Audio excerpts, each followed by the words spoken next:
Manipur si haukiba tha kunitho kunga mathoirom haibatare sahi ani pharkadaba efros nakshal amni sahi ani pharkadora amni yamna laibak chiba phibam amada Manipur sida ainingai leitana waba aduga yamna tarmon noiba situation of the Manipur si amta thokidaba haibatai aduga Manipur da thoiba laibak chiba thodokse kanana su thoaningam dabadi yai adu masi sumai tawna thokpasi ganatantra chatpa India gumba khwaidai chawna ganatantra successfully chatliba Pakni haiba India gumba karamba state amanda su ai hana thokhibasu tade ai thoam dawsu mante alo sumaina sum thambigani su ai thajada sahi tha kun henna sasal absi si bhauda Bharat Sarkar na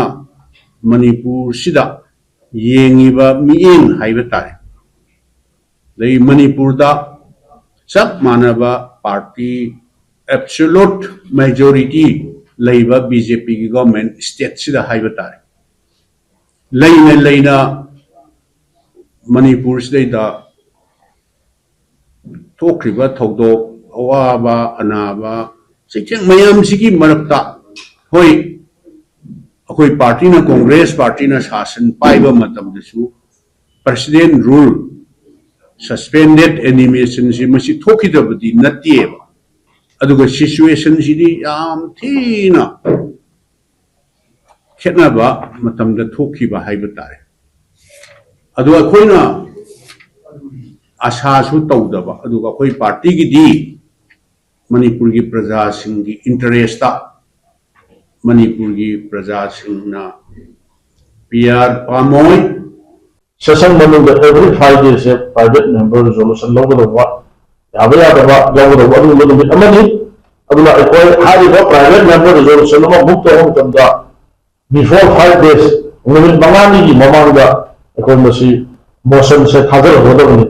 aduna hariba motion se akoi kokna thanar kanda motion sigi oila akoi honorable MLA example Sujay Kumar aduga ai now yes location hamagi speaker honorable MLA ngangari bai samat akoi ahum gi site gi hariba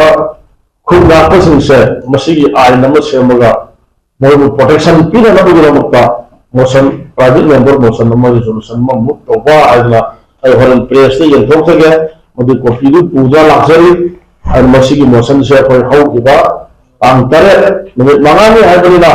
ang nipa mapandi Saturday Sunday suti leiba second Saturday or Sunday Sunday aduga ang mga sorry Monday ri tawo mo ni sui hagen ko ayga ko leader ga ko punno ami ga tana ga ang tere hau giba adu be ilal nimit pa ko submit to ga assembly ki secretary address to ga masi ko bill se masi bill amat pass to ga private member resolution ma law ga bill lo se utho ga masi lo ma se ga kunga kasin se protection tawno ma ba haina madugi tawno se thadam rado lai bakti badi ji assembly se ye thor pa haiba tare